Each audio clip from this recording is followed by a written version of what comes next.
camera. I hope you can hear it. I was talking earlier about how I felt Unsummon was underplayed in these Delver lists, and that it's kind of weird that they would for sure want 4 Vapor Snags and for sure want 0 Unsummons. My man Barrett Kroeger here on your right is playing a Singleton Unsummon, so he went up to 5 bounce effects. Respect. Yeah, a lot of respect. Erik Panknin on the right, on the left is playing Mono Green. I have that deck list in front of me. We have had him under the lights once already this weekend. We caught him on the back end of a game. This is the first time we're going to see his game 1. This Mono Green deck list, you're going to find Dungrove Elders, you're going to find 2 Thrun, the Last Troll, 2 Silver Hearts, 1 Bellowing Tangleworm, Revenge of the Hunted, all of that good stuff. He also has 4 Rancors and 2 Swords of War and Peace. It's a little bit different than some of your other typical Mono Green decks that have Predator Oozes and that sort of thing. And you're going to see a turn 2 Dungrove Elder, his best card against Delver, in play right now. We have a flip. I'm not sure what it was. It was flipped off camera. It looks like, was that a Ponder? That did look to be a Texas Ponder. So both players off to very good starts.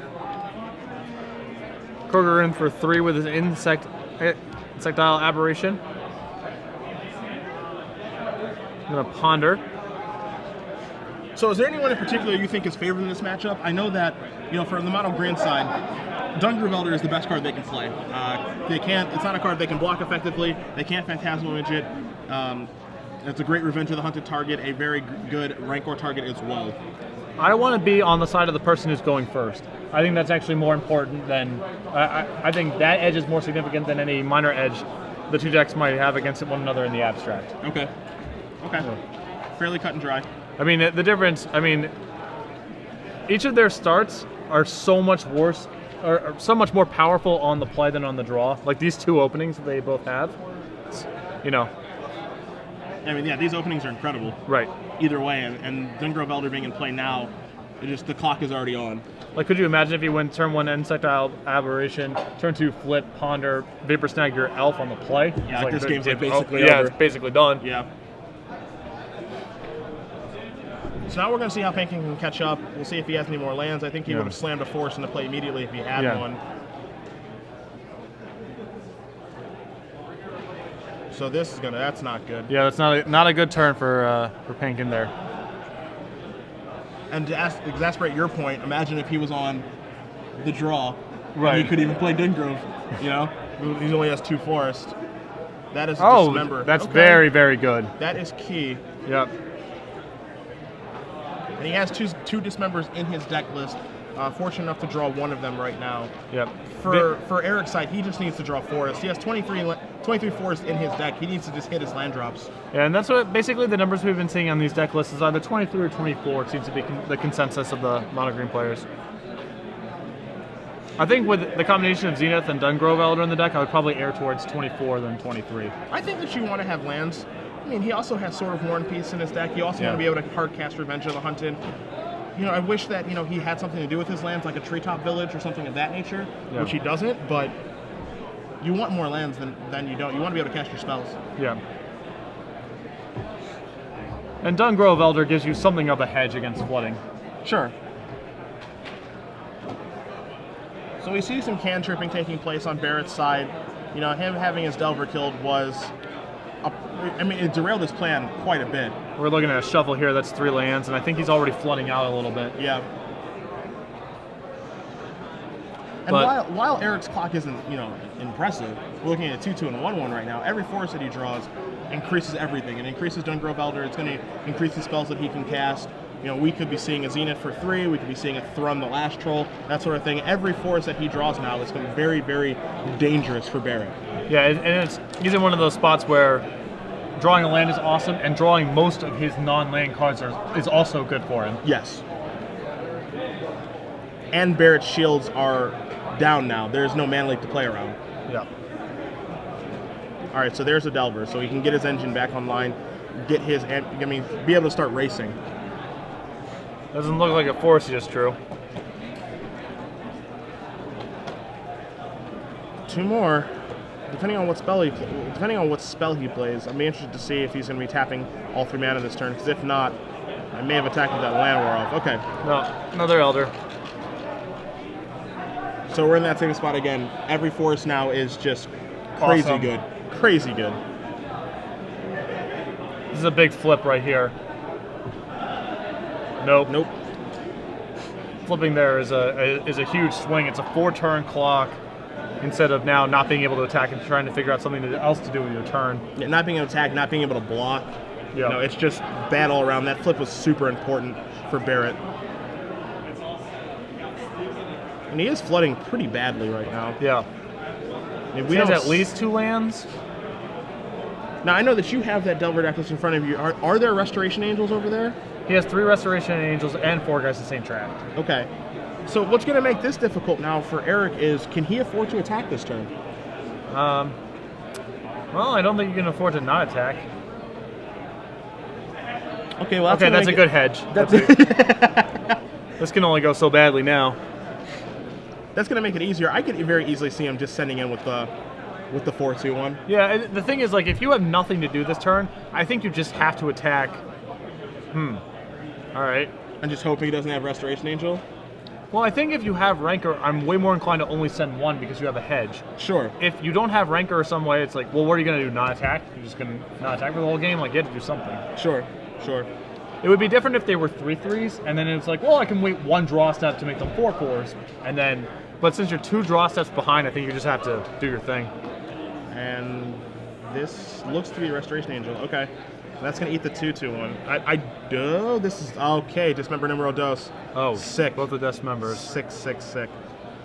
And as good as that is, he just put himself down to 8. So my question is, why wouldn't you also send the Llanowar Elf if you're going to do that? Like, if you are going to dismember the Restoration Angel, aren't you thrilled if he blocks your Llanowar Elf with his Delver? Yeah, absolutely. Now, we don't know if he has a 1-mana elf to play, but I agree with you 100% that Llanowar Elf, if it's going to sit there and not attack this turn, if he's just going to pass, then yes, it should have attacked. It's pretty hard to imagine losing this game if the Delver's not in play this turn. Like, it flipping is a disaster. Yes. No flip. No flip. Another land, it looks like. Yeah, and that's pretty much going to wrap it, I think. I know that, I mean, we're looking at 3 lands, and I can't tell what that 4th card is. Is it a Dismember? I think it's a Dismember. Yeah, he has a Singleton Dismember in his deck. That's one of the promo Dismembers, and that card couldn't be worse right now if it wanted to be. No. Oh, there's a worse card.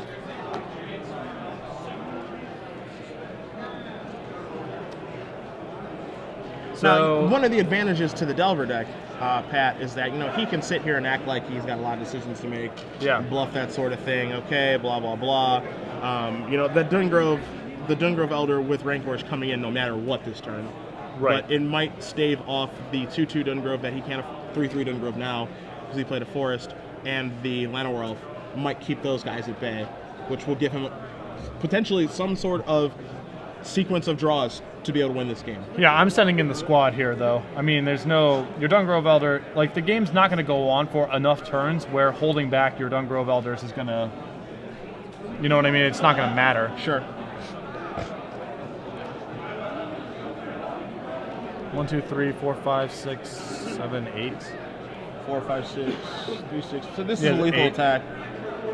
No, Kroger's on 10, it looks like. Oh, no, you're right. Okay. And attacking with Llanowar Elf would not be lethal either. Although it is worth noting that if he attacked with the Elf last turn, it would be a lethal attack this turn. This turn, the Elf would be lethal.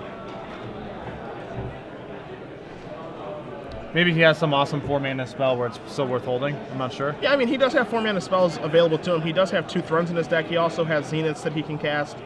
He definitely has some 4-mana spells that are relevant, even though he did not cast one that turn. I'm not sure what caused it to flip. Oh, Gitaxian Probe. Revenge, mystery card.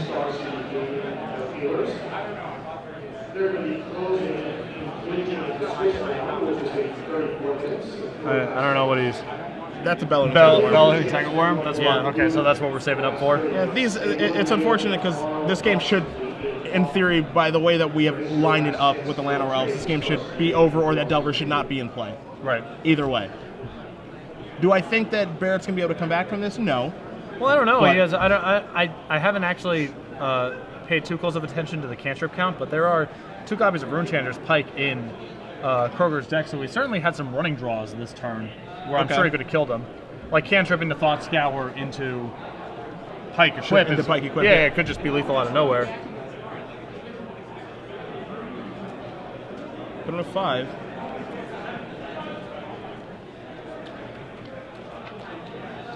And that's the thing that makes the Delver deck so dangerous, is because, you know, from Eric's point of view, he feels like he's got fairly good control of the game.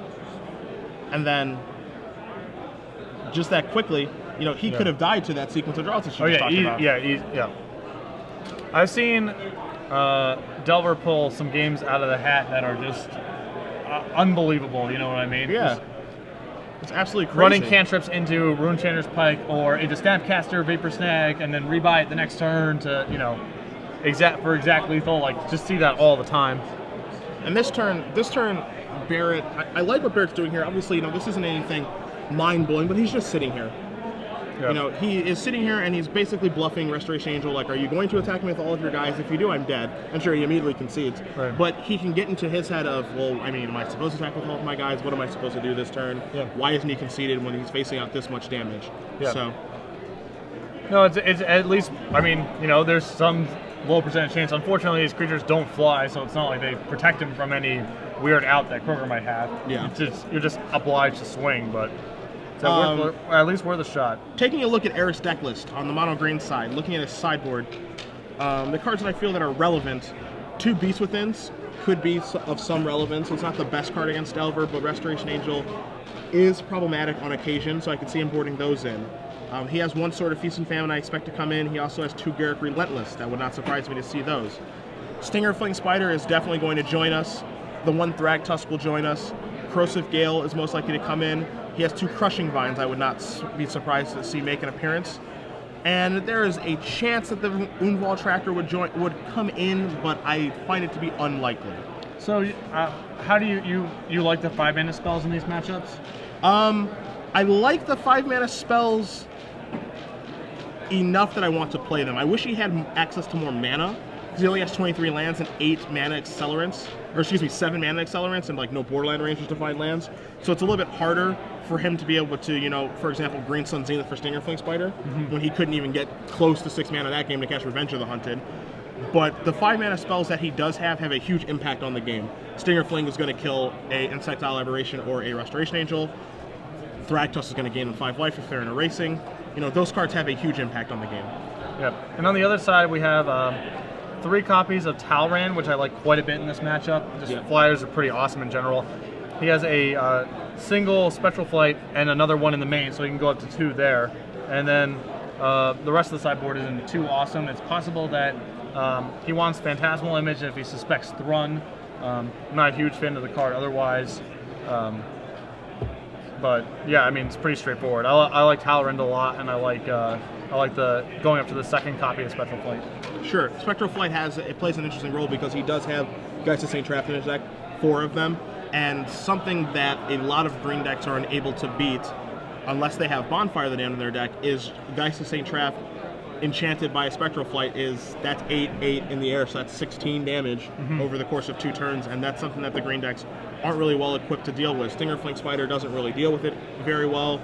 You're not going to find Silklash Spider in his deck, and even then, you know, that's not going to deal with it very well either. Yeah, that's actually what I was about to ask you about, is do you like Stinger Fling Spider more than Silklash Spider? I prefer Stinger Fling Spider just because the effect is immediate, and it's much better against Vapor Snag.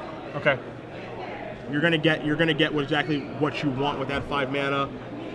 Over the course of a game, Stinger Fling Spider is going to be better, but that's not the world that we live in right now. The unsummons are too popular, and Barrett has a 5th one in his deck. Yep.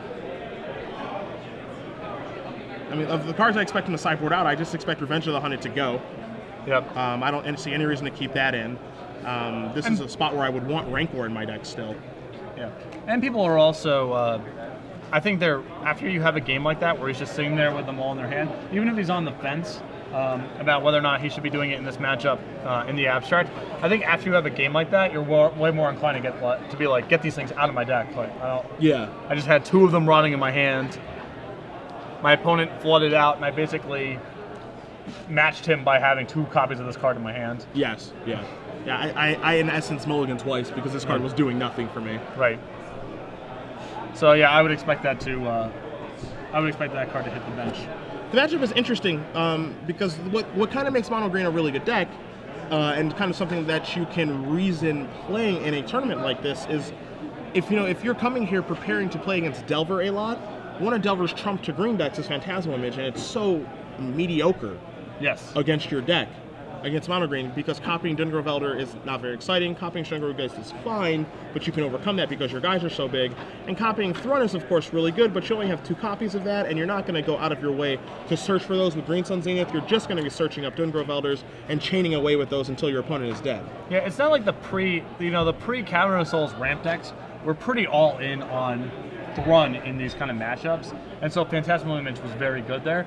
The Mono Green deck is like, yeah, obviously you don't want that to happen, but you're just this redundant beatdown deck. It's not the end of the world if your guy gets hit with an image. Yeah, I mean, you still have other threats in your deck. You have plenty of creatures, and like I said earlier, if you have the choice between Zenithing for a Thrun or for a Dungrovelder, you're just going to get Dungrovelder. Right. As Barrett's going to take a mulligan here, and it looks as though Erik is going to be keeping his opening 7, and he looks rather relaxed keeping it.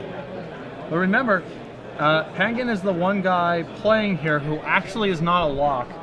He's very likely to. He's the top of the X and 2s, but this is not a for sure lock if he wins the match. Kroeger, on the other hand, is locked up with a win. Okay.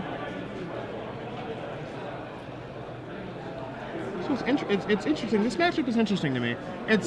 I mean, I don't think Game 1 is a great reflection of how the games go. Yeah. I feel like the matchup is. I mean, it's pretty close. Yeah, like I said, being on the play seems to be what matters. You know, the match is probably pretty close to a coin flip, with the person going first having a pretty big edge. I'll tell you what, though, and you brought this up when you were talking about Barrett's sideboard. Talrund is mighty scary. Yes. For this deck, the flyers that it can produce and how quickly it can produce them is mighty scary. And Adam Prozac, very quickly before we start this game, had spoken about how Talrund was so soft to Bonfire the Damned. Yeah. Most green decks play Bonfire. This is the one green deck that can't. Right. And I mean, even just having like chump blocking detail is significant too. You can mitigate a lot of, you know, for example, Silverheart's impact goes down dramatically if you have access to Talrand. Rengar can overcome that, but otherwise, no. No turn 1 play, no ponder, no cantrip, no nothing, and his hand does not look exciting. I do see a gut shot, which is going to take care of that. He's going to draw his card first. Good man. I do appreciate that very much. Get your information with your ponder and everything, and then you can gut shot it. I mean, he can even do the effect of make it seem like he peeled gut shot or whatever, which is more valuable. It's just correct operations. Yes. The overall impact on the game is probably pretty close to 0, but it is simply incorrect to do it the other way. Yes. We're going to see a shuffle away here because from what I gleamed from Barrett's hand, there was only the one island that's in play in his hand, so I don't think he has a second one. And he's actually going to be pondering looking for a second land so that he can operate. And does not. I think he drew a Moreland Haunt. Okay. Which is something, I suppose. I mean, it's not great, but it lets him at least do stuff. All right. I mean, it's not good. Gutshot's going to take care of the Land Werewolf, which we knew was coming, putting Barrett down to 18, and he's going to go ahead and pass it back. So he doesn't have to face down a turn 2 Dungrovelder. Strengergeist could be coming, but we'll see what happens here. So Kroeger's hand is 2 Vapor Snags, a Mana Leak, and a Geist. So he's actually potentially in the driver's seat if he can find a white source this turn. Otherwise, I think it gets pretty messy. Ataxian Probe is going to give us the information. A green Zenith, a land, a red-white sword, and is that another forest? That's another Texas Forest, and then I'm not sure if there's another card hiding up at the top of the screen or not. But looking at his hand, that's a Revenge of the Hunted that's still in. And I don't love that. Well, at least he's got some snags and some mana leaks to kind of hold off the action for a little bit. I think Barrett's in great shape right now. Yeah. I mean, all things considered, looking at how his opening hand was and what he had to ponder for, and a shuffle, he has 2 live mana leaks and he has 2 unsummons. I think he just drew a Vapor Snags. I think he just drew a Snapcaster too, so I think he's debating between Snapcaster, Gitaxian Probe, or holding up Leak. I definitely like just playing the Snapcaster. You can't just get clogged up on mana. Just gotta play your stuff. Well, his hand right now, Erik's hand is Green Sun Zenith and Sword. You want to have Mana Leak available so that he can counter Zenith for Dungrove or Sword. Yeah, but you get to leak one of those things regardless. Okay. Right? Like, playing Snapcaster Mage and Gitaxian Probing that turn does not prevent you from mana leaking one of the 2 cards you just mentioned. You can do that next turn. Sure, but I mean, chances are that you're going to have the opportunity to mana leak both of them. Wouldn't you agree? Oh, yeah, is that a second leak in hand? I'm fairly sure that he does.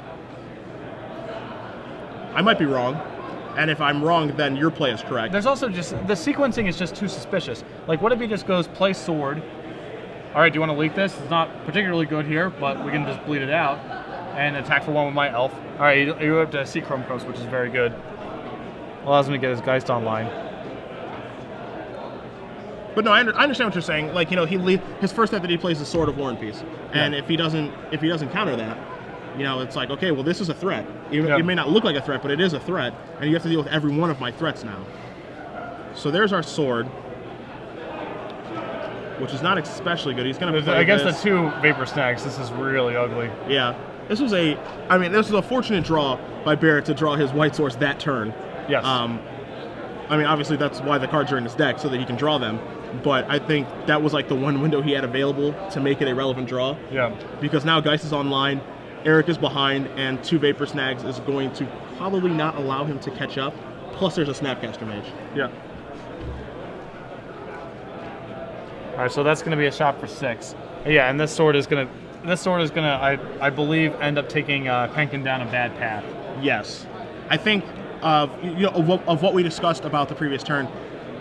If he had 2 mana leaks, or if he had 1 mana leak, Panknin should have let out with sword, right, instead of Zenith. It's like all cast Gataxian Probe, pass with 2 mana up and 5 cards in hand. It's like, are you kidding me? There's got to be a mana. There's just no way there's not. Yeah, you have to do something. It's possible, I guess, the one rationalization, if he thinks that Kroeger might have Flash Freeze.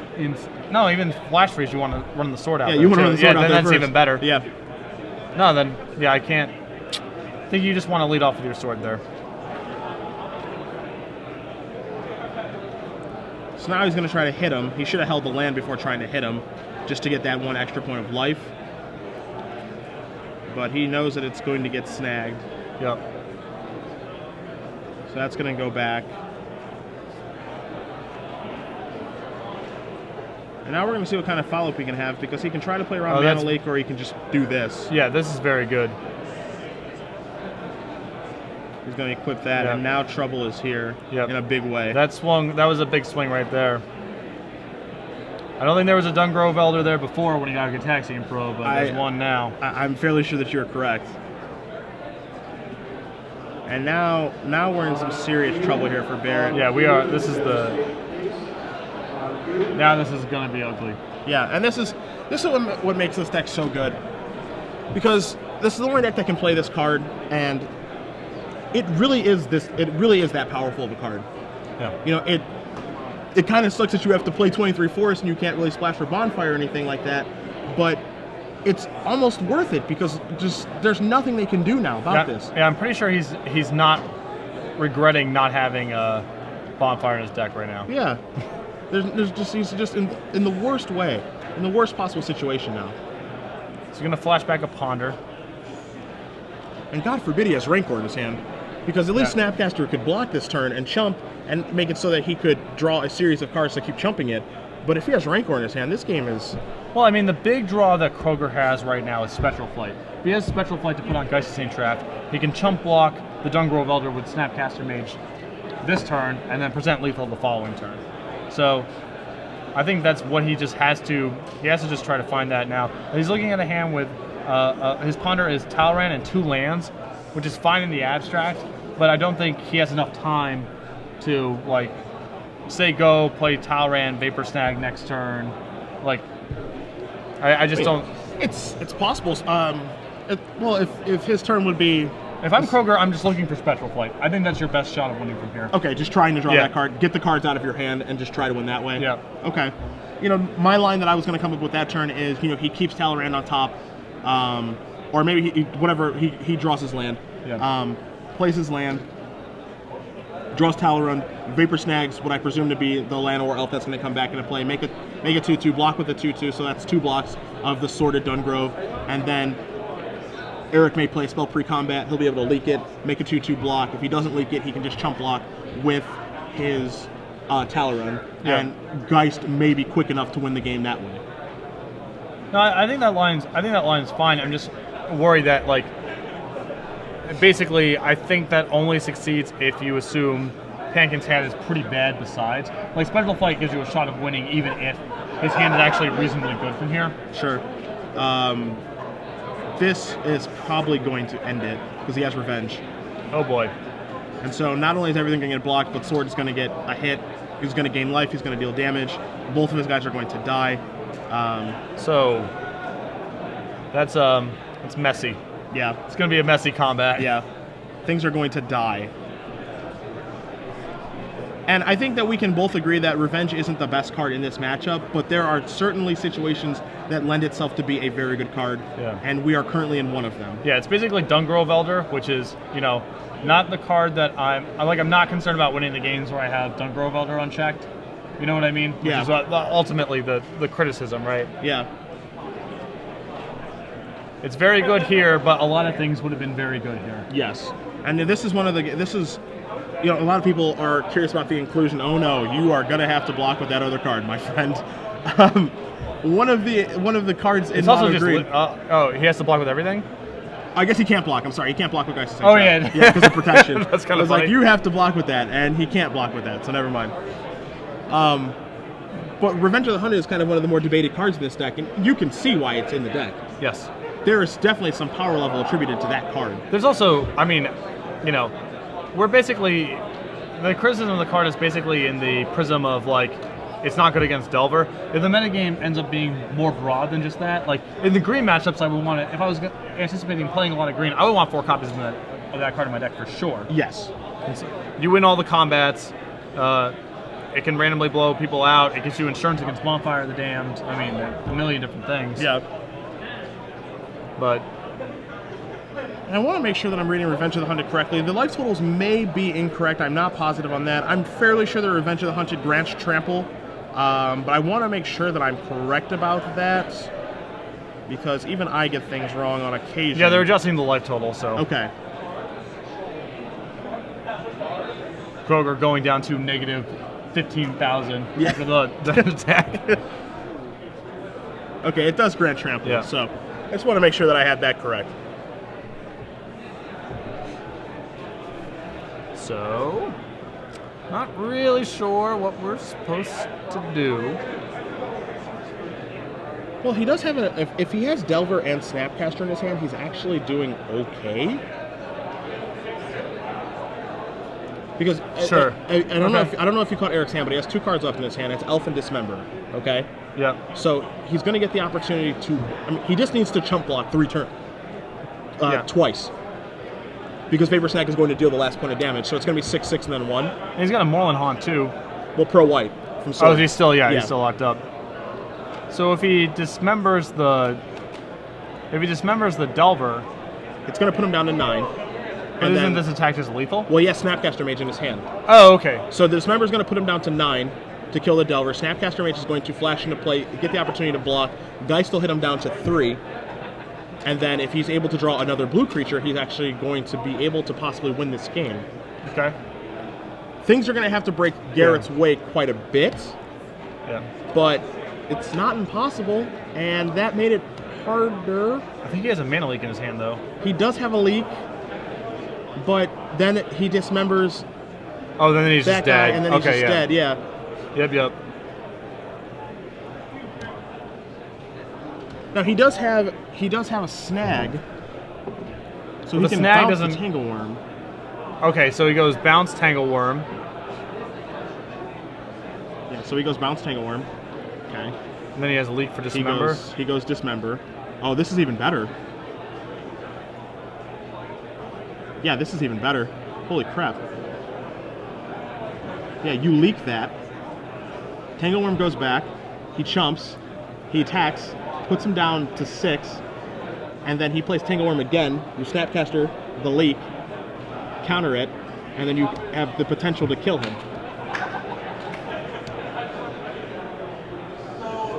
Assuming he sees that line of play, and I don't think there's any flaws in that line of play.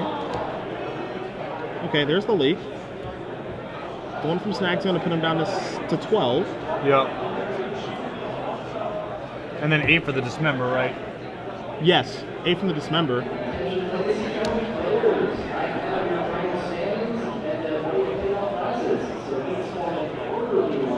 And yeah, Snapcaster's the last card, so.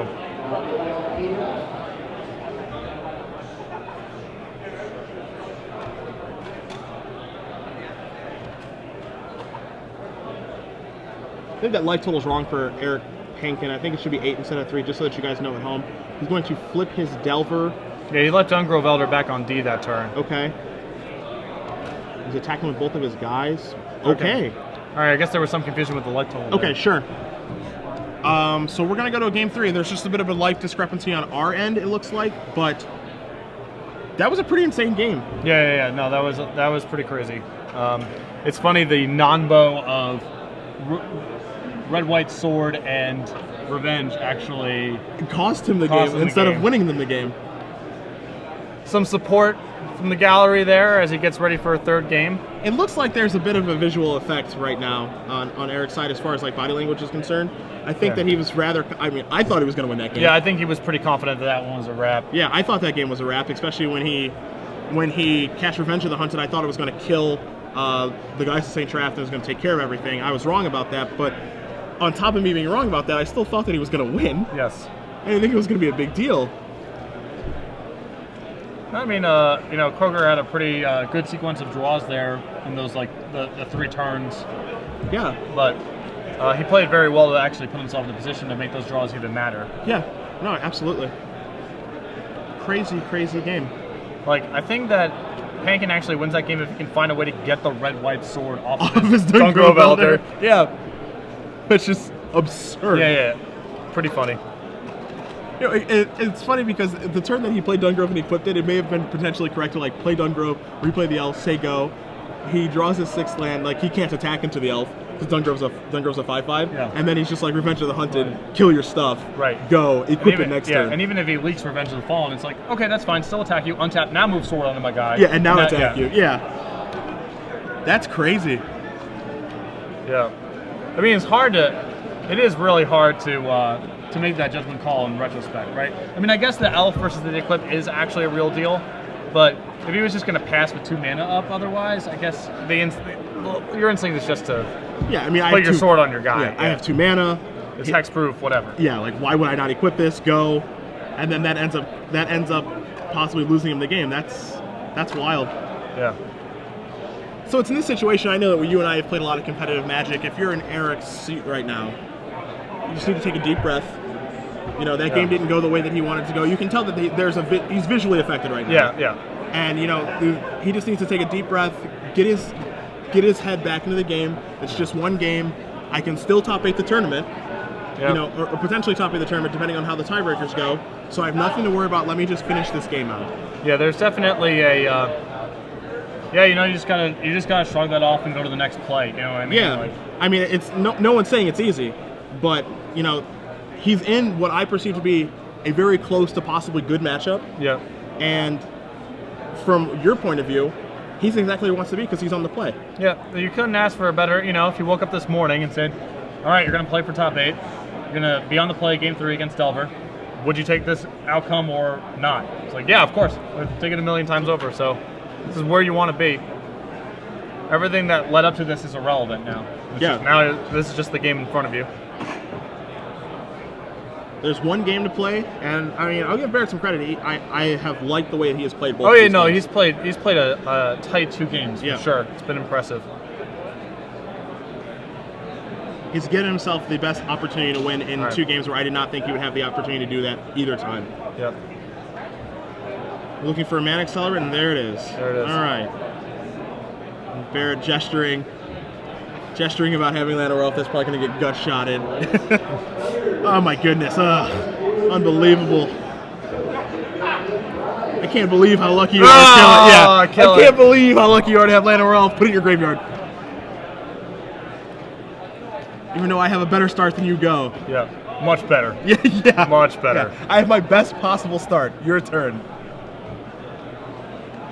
And he has another gut shot, a leak, and a Snapcaster for a gut shot, and Snapcaster for later. Yeah, I hope you're not leaning too heavily on mana creatures. Is Strangleroot Guy's not in his deck? He has 3 copies. He has 3 copies. He hasn't shown his face.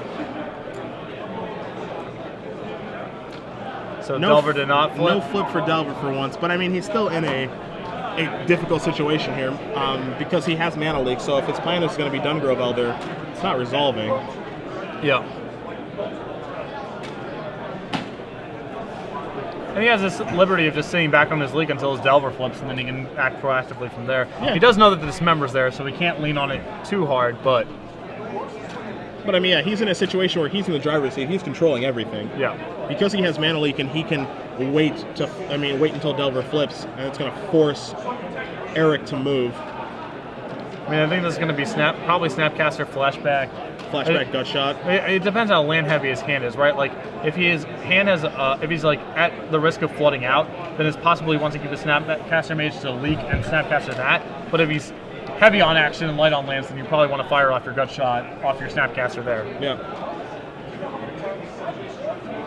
Gut shot number 2 is going to resolve. It's going to put Barrett down to 16. And I think he has Blade Splicer in his hand, and now he's just debating about Blade Splicer versus continuing to hold up Mana Leak. Okay. And if it's me personally, I'm just going to hold Mana Leak up. I mean, I understand that Blade Splicer is going to add 4 to the clock, but if he plays a Dungrove Elder, then Blade Splicer adds nothing to the clock. Okay, we're going to risk it. Maybe he just suspects Splicer. that the way Panknin's played some of the other games, if he had a Dungrove Elder there, he's just casting it. Sure. He also needs a Forest and a Dungrove Elder for it to be a full disaster. That's true. That's true. You still get to attack with your Golem there if he doesn't have a 4th Forest. So there's Dungy. Do we have a Forest? Forest is very important right now. We don't have one. Delver is not flipping again. All right, so the attack is only going to be for 3 this time. Yeah, if that Delver had gotten flipped earlier, this game would have been a cakewalk. And instead, yeah, it would have been a very, very easy game. We got Sweat. So this is the payoff for the Blade Splicer. He only had, Elder and not Forest. Although I guess Forest plus Zenith still is the same issue that we were talking about the previous turn. Like instead of having Dungrove Elder, if he just goes Forest Zenith, then it's still bad that you have played Blade Splicer. Yeah. Oh yeah. Phantasmal Image. I assume we're copying Blade Splicer would be my guess. Yeah, that would be my assumption.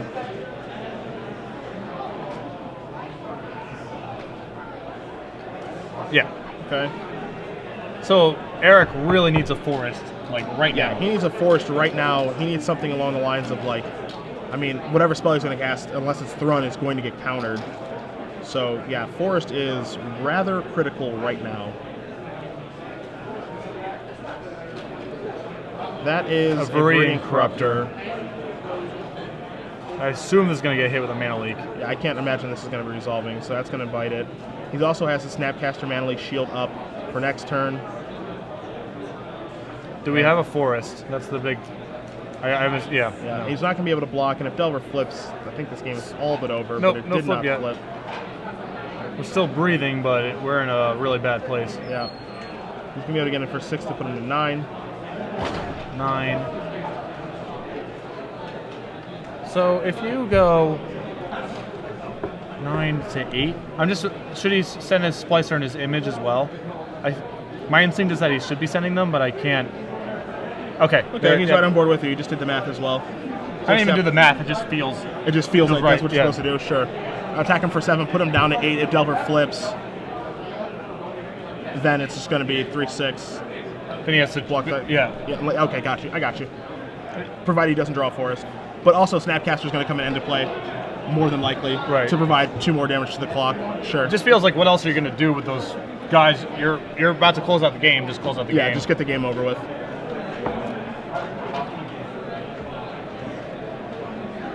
The 4th Forest is finally here. It's a little bit late, and I'm not sure what Erik can play. I mean, Thrun is okay. It's going to stop the ground pounders. Yeah, now you just got to still sweat out that Delver, basically. Yeah. That's the toughest spot to be in. Is he needs Delver to never flip, and that means if Delver never flips, that Barrett is either flooding or he's drawing more creatures. That ain't it either. Just actual Merfolk of the Pearl Trident who plays in turn 1. Holding steady.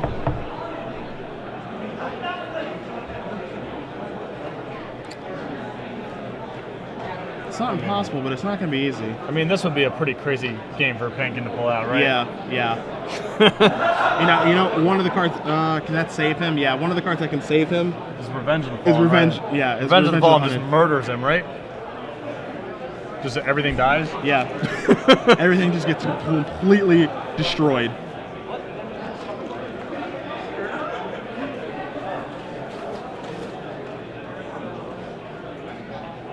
So can't see quite what Panknin drew yet, but I mean, we know that he's got a decent amount of cards in his hand, and he's got some decisions to make. That I can't. It's not terribly relevant, but I can't imagine it resolving. Yeah. Why would you want to? I'm not quite sure why you would want to leave, unless you want to just get the Snapcaster Mage in play for the sake of getting the Snapcaster Mage in play. I'm not sure why you would want to use your leak there.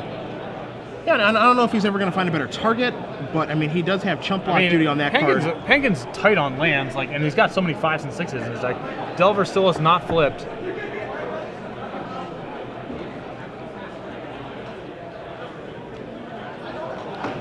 I mean, I just don't. Panknin's deck has so many 5 and 6 mana spells that matter. Yeah. And Sword isn't highly relevant right now. Yeah, I mean, what? How does this game end where you're like, man, what really killed me was that sword? I don't see how it breaks that way. Yeah, I don't really see the series of events where that's what occurs, because I mean, right now he's got it. He's got the game in such a way that the 2 first strikers are taking care of it. But I mean, if he does draw a forest, then he has to go chumping it. But I mean, he's fine chumping it. He can chump it for 3 turns at the minimum. And also attacking with Dungrove Elder isn't exactly appealing either. So there's another Dungrove Elder. So now he's really starting to gum up the board. And it's still hinging on this Delver flipping. There are also Restoration Angels that Barrett can draw, and there are also Spectral Flights that he can draw. Yeah, he's got a ton of big draws. He's got a ton of live draws. Yeah. It's pretty much only lands that are bad for him from here. Everything else is good. Yeah. Yeah, but for example, I would have much rather had Snapcaster Leak on this play than on the sword, sure. Especially because he's so bottlenecked on mana.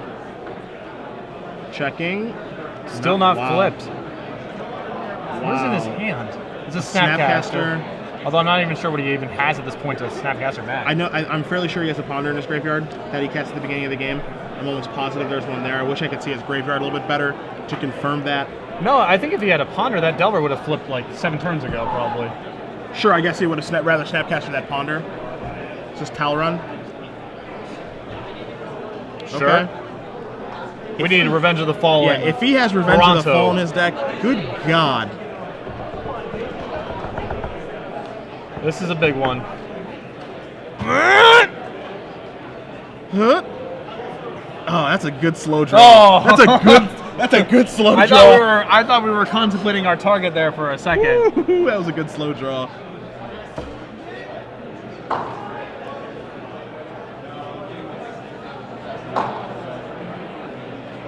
Okay.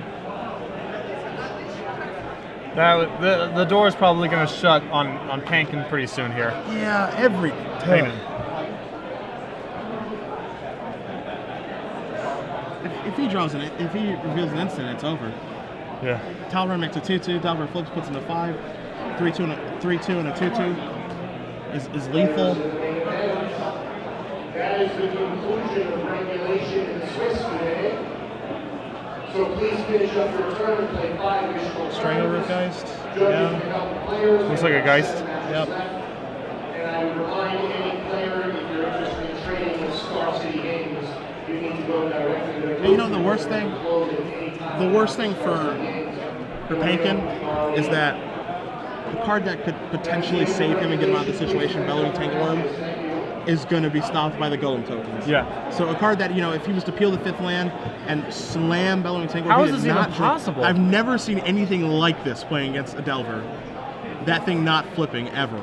Yeah. But as I was saying, even if he draws Bellowing Tangleworm, the Intimidate doesn't trump the 2 Golem tokens he'll be able to chump block with. Did you draw a Geistesine Draft? It must be. One of them's a Plains. Yep. Dude, Revenge of the Fallen still gets us there. To clears out like Delver, Geist, like basically all the relevant cards. Yeah. Nope. Revenge would be a 10. And that would clear out Delver, Geist. That's 2, 3. Gellum Token is irrelevant, so it'd clear out Talrun. And clear out Blade Splash and clear out a bunch of stuff. Jeez. I would argue this deck could use a 24th Forest. You're not going to get an argument out of me. I think we both know that.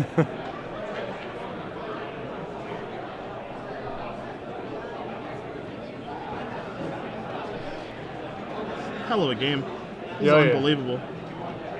There's been so many good sweats. I mean, these last, I don't know, Both draw 3 or 4 draw steps. The draw steps on each side are crazy. How important they are. 1, 2, 3, 4, 5. 1, 2, 3, 4, 5, 6, 7. Is he just counting if he can alpha regardless? I think he's looking to see if he casts Snapcaster Mage this turn. Maybe puts a Gut Shot upstairs. I know he has Snapcaster in his hand. Gut Shot. Yeah. Or if he has Snag. Either way. Okay, so he's going to Gut Shot. Yeah, so he's going to get a copy of a. He's going to get a 2/2 flyer. 1, 2, 3, 4. Okay, sure. That's probably going to kill him. There are 4 blockers on the table. 1, 2, 3, 4, 5, 6. 1, 2, 3, 4, 5, 6, 7, 8, 9 attackers. If you include the 4/4 Angel token, the 4/4 is going to get through, so he's at 4 life.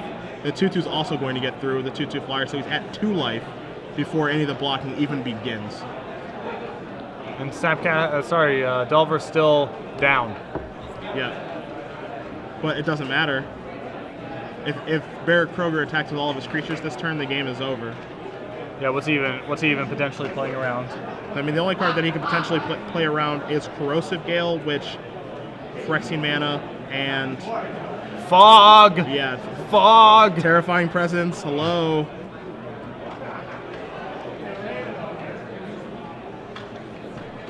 So we Crushing have 6 Vines in the isn't air very good. plus. Yeah, this looks like 1, 2, 3, 4. 6 to fly. 1, 2, 3, 4, 5, 6, 7, 8. 1, 2, 3, 4, 5, 6, 7, 8 creatures attacking besides against 4 blockers. Okay. Yeah. Should be a wrap. Yeah. All right, and there it is. There it is. Barrett Kroeger wins 2-1 with Delver. He has Dismember, a Green Sun Zenith in his hand. It's a tough loss. A heartbreaker for Panknin there. It's a tough loss. This is something that Glenn and I talked about while you were away on break. With the way that Standard is right now, how powerful the cards are, it's very, very important for you to win the games that you're supposed to win. Yeah. Because the cards and the decks are so unforgiving if you make a mistake or if you blow a game. And I'm not saying Erik threw anything away, but I feel like if you can put yourself in a situation coming to the tournament, and the situation he's in game 2,